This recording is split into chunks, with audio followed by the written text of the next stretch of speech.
right, good morning. Let me see if I can do this. There we go. Good morning. Today is Tuesday, October 8th, 2024, and we are reading Ezekiel 38 and 39. If you were here yesterday, you know that we read 37, the Valley of Dry Bones, and discussed how that prophecy came to pass in 1948 when Israel was reborn. They had been scattered across the earth for 2,000 years, just about, and they had just underwent a terrible massacre, as we know from World War II and Hitler and the concentration camps. They had been slaughtered by the millions. There was very little hope. However, the nation of Israel, which had been sacked and made null and void for nearly 2,000 years, came back to life. So now we're moving on to Ezekiel 38 and 39. This is another prophecy that I believe is about to be fulfilled. I believe we are in the opening scenes of that act. And we are, what is it, the prelude or whatever. It, you know, the events may escalate even quicker because we've seen how they've been escalating. That is one of the greatest signs of that we are living in the end times, before Jesus raptures his bride and then brings in, or whatever, the Great Tribulation, which is the time of Jacob's trouble. Israel being a nation again is the biggest time, is the biggest sign, and that is what it measures everything. Like, it is the biggest indication that we are in the end times, and then everything else is escalating. And that is another big sign that, yes, there's always been earthquakes. Yes, there's always been hurricanes. Yes, there's always been wars. Yes, there have been famines. But this, anybody with eyes to see can see that things are not only revving up, as in getting intensifying, but they're more and more and more frequent. So, having said that, that reminds me, let's pray for those in the path of Hurricane Milton, which I think is expected to make landfall in Florida tomorrow. Let's pray for all of those in the path. There have been a lot of people to evacuate their homes already. They're either leaving Florida altogether, or they're going to a safer spot in Florida. Miss Trudy, who you may recognize as somebody who watches and comments quite frequently, she was, her home is right there in the direct path. She and her husband have evacuated their home and gone to a safer location. So we praise the Lord for that. My parents, my sister, my niece, along with my niece's other set of grandparents, are there.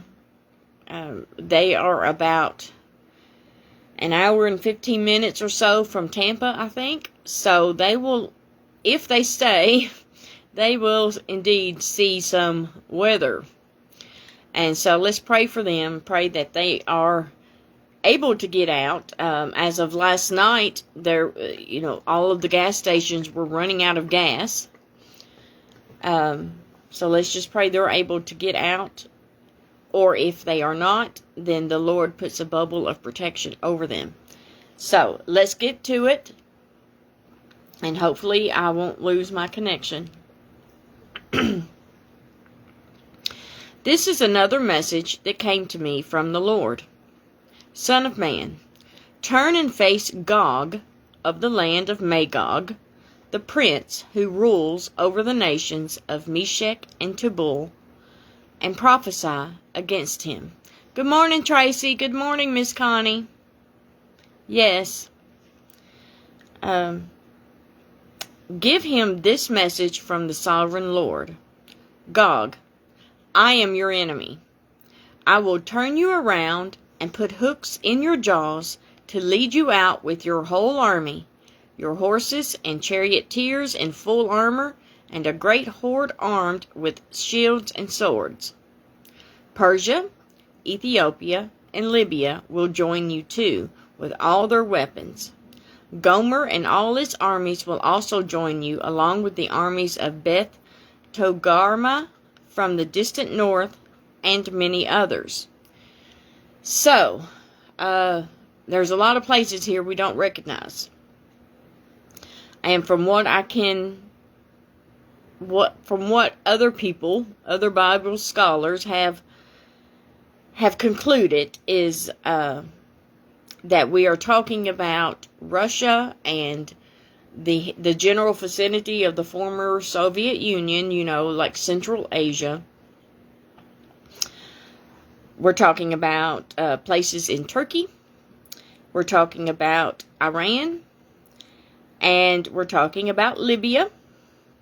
Ethiopia, it says here, but it's not modern-day Ethiopia. It is now what is known as Sudan. So if you notice, we've got Russia and then a whole bunch of Muslim countries. And aren't these the places in the headlines right now, specifically Iran, Turkey, and Russia? They're in the headlines, and they've got a squabble with Israel. Gog here, I believe, is a person, or perhaps it is the principality, the angel, whatever, the fallen angel, the principality perhaps over that region. I don't know if it's a human being person or just the principality over it, but God will he will motivate him to attack. Okay, get ready, be prepared, keep all the armies around you mobilized, and take command of them. A long time from now, you will be called into action. So, a long time from the time when Ezekiel wrote this, and I would say this has been a pretty long time, hasn't it? In the distant future, you will swoop down on the land of Israel, which will be enjoying peace after recovering from war and after its people have returned from many lands to the mountains of Israel, which has happened, as we just discussed, in Ezekiel 37, and it came to pass in 1948. You and all your allies, a vast and awesome army, will roll down on them like a storm and cover the land like a cloud. This is what the Sovereign Lord says. At that time, evil thoughts will come to your mind, and you will devise a wicked scheme. You will say, Israel is an unprotected land filled with unwalled villagers. I will march against her and destroy these people who live in such confidence. I will go to those I will go to those formerly desolate cities that are now filled with people who have returned from exile in many nations. I will capture vast amounts of plunder, for the people are rich with livestock and other possessions now. They think the whole world revolves around them. And it actually does. But Sheba and Dedan, which is Saudi Arabia, and the merchants of Tarshish will ask, do you really think the armies you have gathered can rob them of silver and gold? Do you think you can drive away their livestock and seize their goods and carry off plunder? Therefore, Son of Man, prophesy against Gog.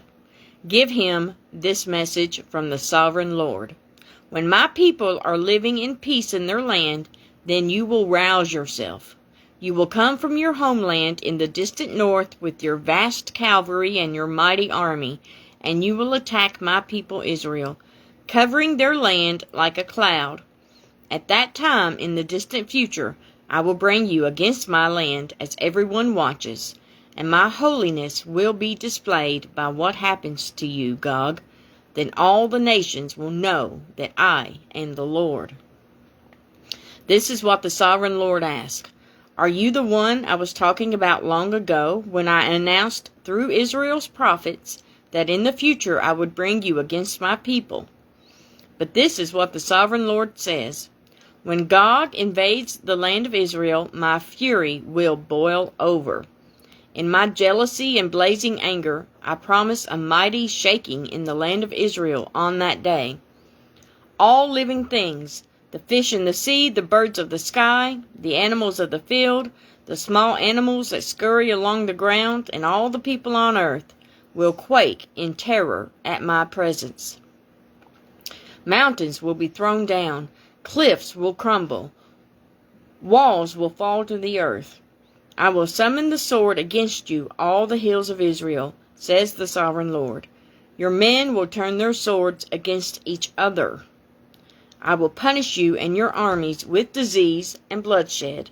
I will send torrential rain, hailstones, fire, and burning sulfur. In this way I will show my greatness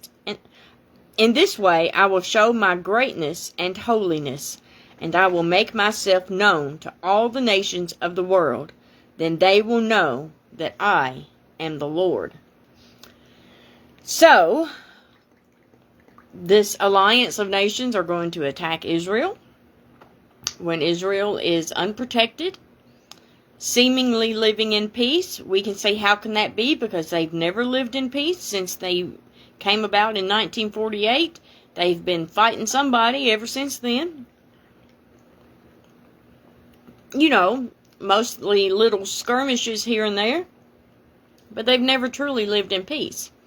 So we shall see how that comes about. Perhaps what's happening now will get rid of the immediate dangers, such as Hamas and Hezbollah. I don't know.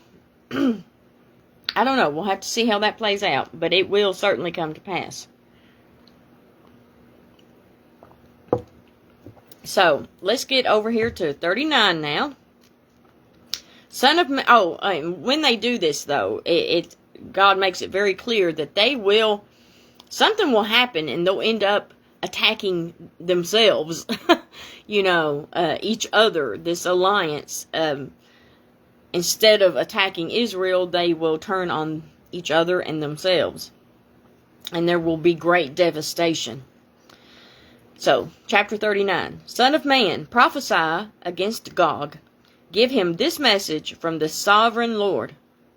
I am your enemy, O Gog, ruler of the nations of Meshech and Tubal. I will turn you around and drive you toward the mountains of Israel, bringing you from the distant north. I will knock the bow from your left hand and the arrows from your right hand, and I will leave you helpless.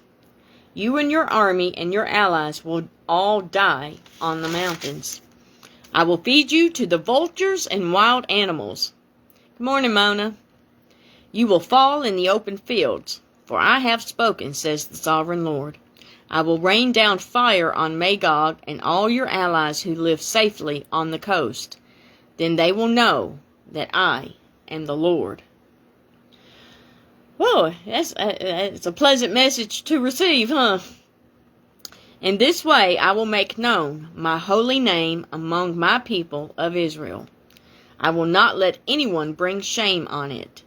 And the nations too will know that I am the Lord, the Holy One of Israel. That day of judgment will come, says the sovereign Lord.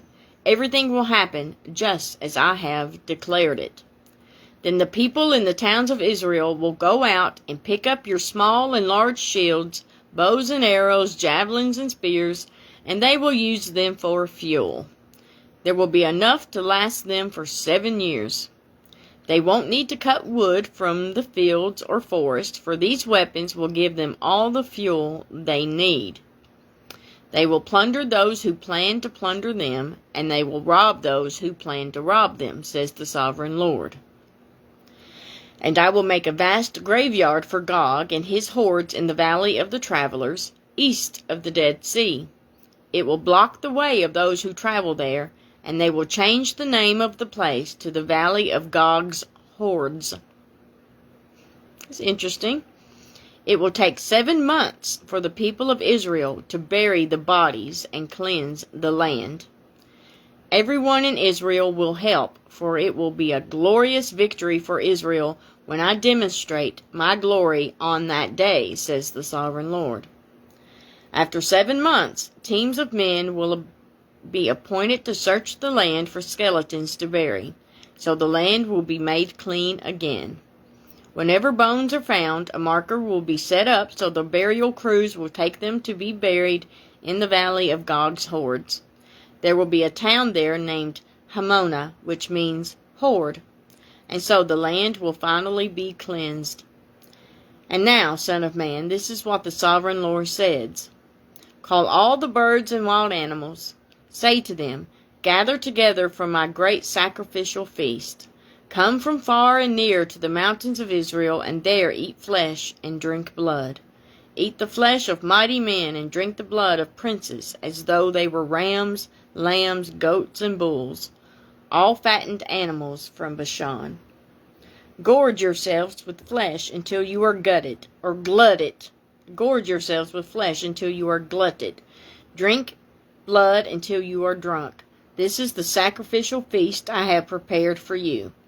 Feast at my banquet table. Feast on horses and charioteers, on mighty men and all kinds of valiant warriors, says the Sovereign Lord. In this way, I will demonstrate my glory to the nations. Everyone will see the punishment I have inflicted on them, and the power of my fist when I strike. And from that time on, the people of Israel will know that I am the Lord their God. The nations will then know why Israel was sent away to exile. It was punishment for sin, for they were unfaithful to their God.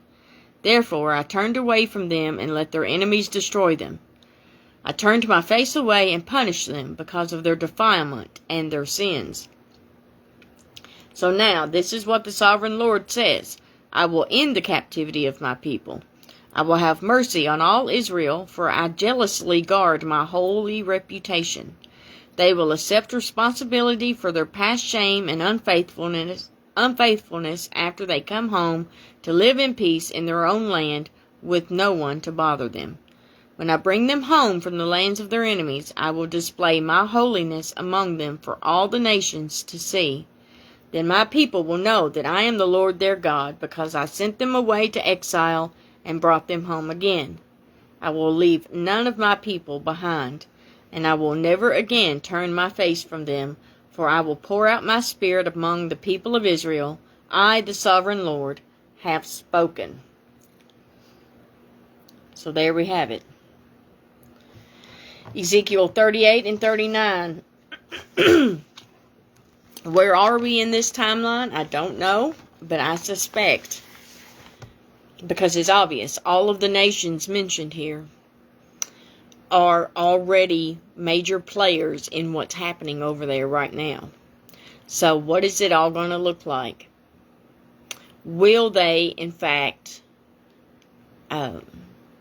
will there be like a nuclear exchange of some sort, where these enemy nations are completely destroyed? I mean, the God says it's going to happen, so we know that it will. What is it going to look like? I don't know. Are they talking about what will ultimately be WW3? I don't know. But it says that the people of Israel will acknowledge that God is the Lord.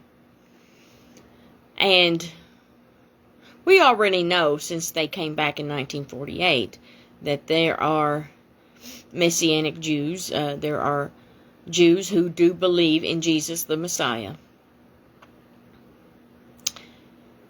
Mainly because of what happened in 1948. So praise be to God for that. I believe there will be a remnant. There will be a remnant, of course, as God says. When this is going to happen, I have no idea. I'd like to know your thoughts. If you have any thoughts, is this something that's even further down the road? Are we jumping the gun here? You know, I probably shouldn't have said that word, but anyway, are we getting ahead of ourselves? I don't know.